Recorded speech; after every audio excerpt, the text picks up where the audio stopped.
FTP நேயர்களுக்கு வணக்கம். 2026 தேர்தலுக்கான சட்டமன்ற தொகுதி வாரியான கள நிலவரங்களை பார்த்து வருகிறோம். அந்த வரிசையில் இப்பொழுது நாம் பார்க்க இருக்கும் தொகுதியானது துறைமுகம் சட்டமன்ற தொகுதி.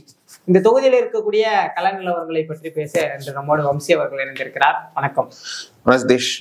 துறைமுகம் சட்டமன்ற தொகுதியில் இருக்கக்கூடிய தற்கால கள நிலவரம் எப்படி இருக்கு உங்களுடைய பார்வையில? அதாவது திமுகவின் கோட்டைகள்ல இதுவும் ஒண்ணு, இது எக்கு கோட்டைன்னு சொல்லலாம். அந்த மாதிரி தொகுதி இது வந்து சென்னை எந்தெந்த தொகுதிகள்லாம் கலைஞர் போட்டியிட்டு வெற்றி பெற்றாரோ அதெல்லாம் திமுக ஸ்ட்ரக்சர் ரொம்ப ஸ்ட்ராங்கா இருக்கு தொகுதி. அங்கெல்லாம் திமுகவை நீங்க தோற்கடிக்கிறது ரொம்ப கஷ்டம். இங்க வந்து 91ல தமிழ்நாடு முழுக்க அலை வந்து திமுக தோக்கும் போது இந்த தொகுதியில் கலைஞர் வெற்றி பெற்றார். ஓகே, அதிமுக இங்க ஒரே ஒரு முறை தான் வெற்றி பெற்றிருக்கு. அது எப்போ 2011ல வெற்றி பெற்று யாருன்னா நம்ம பழக்கரப்பையா, அவர் தான் ஜெயிச்சாரு. அவர் ஜெயிச்சது நியாயப்படி அவருக்கு மந்திரி பதவி கொடுத்துருக்கணும். அவர் மந்திரி பதவி எதிர்பார்த்தாரு. ஜெயலலிதா கொடுக்கல. அந்த கோவத்தினாலேயே 2014ல அந்த கட்சியை விட்டு வெளியே வந்தார். ஸோ ஏன்னா அந்த அளவுக்கு அங்க இருக்கிற பல செக்ஷன்ஸ்ல ரொம்ப ஆர்கனைஸ்டா டிஎம்கே பக்கா வச்சிருக்காங்க. ஸோ இந்த தொகுதியில பாத்தீங்கன்னா ரீசெண்ட் டைம்ஸ்ல பிஜேபியோட வளர்ச்சி இந்த தொகுதி நல்லா இருக்கு. அதுக்கு முக்கிய காரணம் யாருன்னா வினோத் பி செல்வம். அவர் கொஞ்சம் நல்லாவே எஃபர்ட் போட்டு இந்த தொகுதியில் வளர்த்துருக்காரு. வினோத் பி செல்வமோட ஒர்க்கு இங்க எப்படி இருக்குன்னா, அவர் வந்து ஒரு கடந்த மக்களவை தேர்தலில் என்னாரு, சட்டமன்ற தேர்தல் நின்னாரு. பட் மக்களவை தேர்தல் நிற்கும் போது பாஜக சார்பாக அந்த மத்திய சென்னை தொகுதியில் 21% ஓட்டு எடுத்திருக்கு. ஆனா இந்த ஹார்பர் செக்மெண்ட்ல மட்டும் 30% எடுத்திருக்காரு. ஸோ அந்த ஆவரேஜ் ஓட்டை விட கொஞ்சம் அதிகமா எடுத்திருக்காரு. இங்க கொஞ்சம் போல் பண்ணியிருக்காரு. 30% எடுத்து சட்டமன்ற தேர்தலில் எடுத்து 31% அதிமுக பாஜக கூட்டணியில். அதிமுக கூட்டணி இல்லாமலே 30% எடுத்தது வந்து இது பெரிய அச்சீவ்மெண்ட் வினோத் செல்வத்துக்கு. ஸோ இதுல வந்து கண்டிப்பா இதுல இருந்து ஒரு நல்ல குரோத் வந்து அவர் இந்த தொகுதியில கொண்டு கண்டிப்பாரு. மாநகராட்சி தேர்தலில் கூட இந்த ஹார்பருக்கு உட்பட்டு பல பூத்துல வந்து நல்லா ஒர்க் பண்ணி 2வது கன்சிஸ்டண்டா வர வச்சு அந்த அளவுக்கு நல்ல கிரவுண்ட் ஒர்க் பண்ணிருக்காரு. ஒரு லாங் டேர்ம் ப்ராசஸ் வச்சு பிஜேபியும் அவருக்கு வந்து அவர் மேலே இன்வெஸ்ட் பண்ணிட்டு இருக்காங்க. 2021ல அவருக்கு தேர்தல் பிரச்சாரம் பண்றதுக்கெல்லாம் அமித்ஷா வந்து அவரே ஹார்பருக்கு வந்து வந்திருந்தாரு. இந்த சவுகார்பேட்டை அந்த ஏரியால இருக்கிறவங்க எல்லாம் கொஞ்சம் நல்லா நெட்வொர்க் வளர்த்துருக்காரு. இப்போ வந்து இந்த 26 தேர்தலில் அதிமுக பாஜக கூட்டணி நிச்சயமா வினோத் பி செல்வம் தான் கண்டெஸ்ட் பண்ணுவாரு. கண்டெஸ்ட் பண்ணி 30-35% ஓட்டு எடுத்தாருன்னா அதுவே பெரிய அச்சீவ்மெண்ட் அப்படின்னு நான் பார்க்குறேன். திமுக தரப்புல இதுல வந்து நம்ம கொஸ்டினே இல்லை. சேகர் பாபு மீண்டும் போட்டிடுவாரு. சேகர் பாபு இன்னைக்கு வட சென்னையின் திமுக முகமாக பவர்ஃபுல்லாக எமர்ஜிட்டாரு. சேகர் பாபு வந்து 2010ல அதிமுக வந்து திமுக சேரும்போது அந்த ஆர்கே நகர், அவர் வந்து ஆர்கே நகர்ல வெற்றி பெற்று வந்தார். அப்புறம் ஆர்கே நகர் அந்த பக்கத்துல பெரம்பூர் அந்த சைடு தான் அவருக்கு செக்ஷன். ஆனா அவர் வந்து கொஞ்சம் இந்த பக்கம் வந்து கொஞ்சம் சென்டருக்கு வந்து ஹார்பர்ல வந்து திமுக 2011 தோத்த ஒரு தொகுதியில வந்து 2014 வெற்றி பெற்று அந்த வின்னிங் ஸ்ட்ரிக்கை மெயின்டைன் பண்ணியிருக்காரு.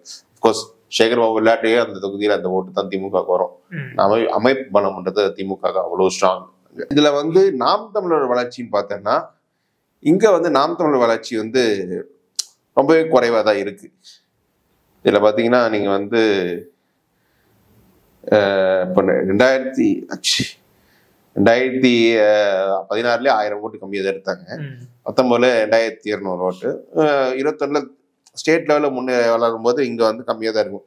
3300 3600 அப்படின்ற மாதிரி எடுத்தாங்க. இப்போ நடந்து முடிஞ்ச நாடாளுமன்ற தேர்தலும் நாம் தமிழ் ஓட்டு வந்து கொஞ்சம் கம்மி, 4% தான், மீகர் ஓட்டு தான். இதுக்கு காரணம் வந்து என்ன, திமுகவோட ஸ்ட்ரக்சர் ஓட்டிங் கொஞ்சம் இருக்கு. இதுக்கு திமுகவுக்கு எதிர்த்தரப்புல போல்டைஸ் பண்ணக்கூடிய கொஞ்சம் நார்த் இந்தியன்ஸ் அந்த மாதிரி ஓட்டர்ஸ் நாம் தமிழர் வந்து கொஞ்சம் அக்செப்டபிள் கிடையாதுன்றதுனால 30% பிஜேபிக்கே ஃபுல்லா போலாகுது. ஸோ நாம் தமிழருக்கான ஸ்பேஸ் வந்து இந்த இதுல ரொம்ப கம்மி.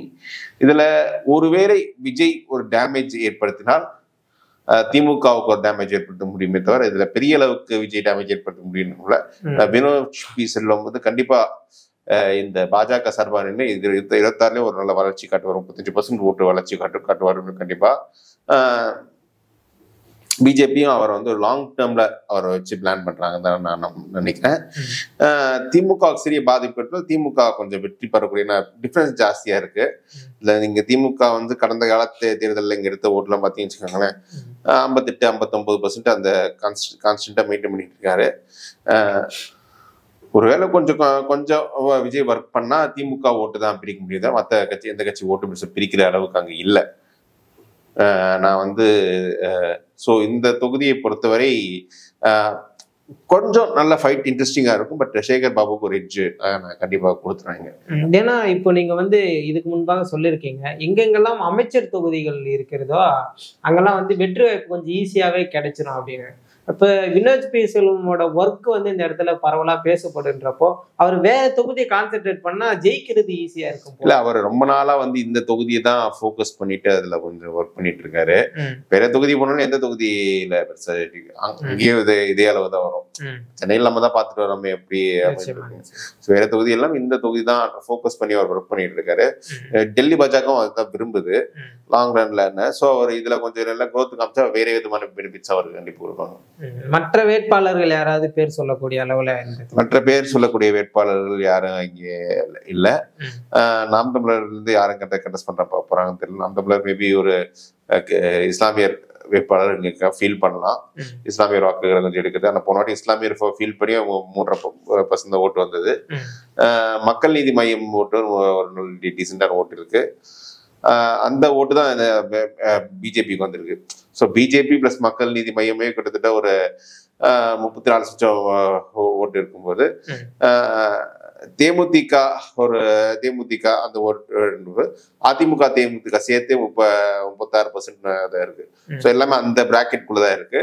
இதுல வந்து கொஞ்சம் நாம் தமிழ் தன் ஓட்டு எடுத்தாலும் கொஞ்சம் நல்லாவே வளர்ச்சி பிஜேபி கொஞ்சம் 35% தாண்டுவார் நினைக்கிறேன்.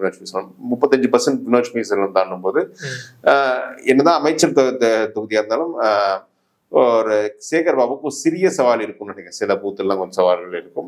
பட் ஆனால் சேகர் பாபுவோட அமைப்பு பலம் மிக ஸ்ட்ராங்கா இருக்கிறதால கண்டிப்பா ரிட்டைன் பண்ணுவார்னு நினைக்கிறேன். அதிமுகவுடைய வளர்ச்சியை தவிர்த்து இது வந்து வீழ்ச்சியா பார்க்கலாம். இந்த தொகுதியில ஏன் அவங்களுடைய அமைப்பு? அவங்க மத்திய சென்னை இப்போ பாராளுமன்ற தொகுதிக்கு உட்பட்ட தொகுதிகள் எல்லாத்துலயுமே அவங்க கவனம் செலுத்தல, கொஞ்சம் பலவீனம் ஆயிட்டாங்க.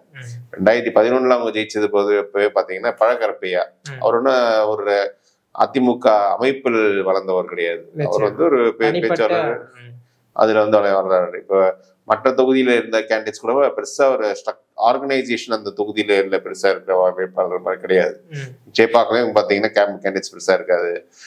இக்மோரையும் நம்ம பார்த்தோம், அவங்க வந்து பரிதியில மனிதி கொண்டு வந்து நிறுத்தி அந்த மாதிரி பிரச்சனையை ஓட்டு வரல. சோ அமைப்பு இந்த அதிமுக அந்த மத்திய சென்னை பகுதியில் பலவீனமா இருக்கு. நிச்சயமா துறைமுகம் சட்டமன்ற தொகுதியில இருக்கக்கூடிய பல்வேறு விதமான கள நிலவரங்களை மிக தெளிவா சொன்னீங்க. நம்ம மேலும் ஒரு காணொலி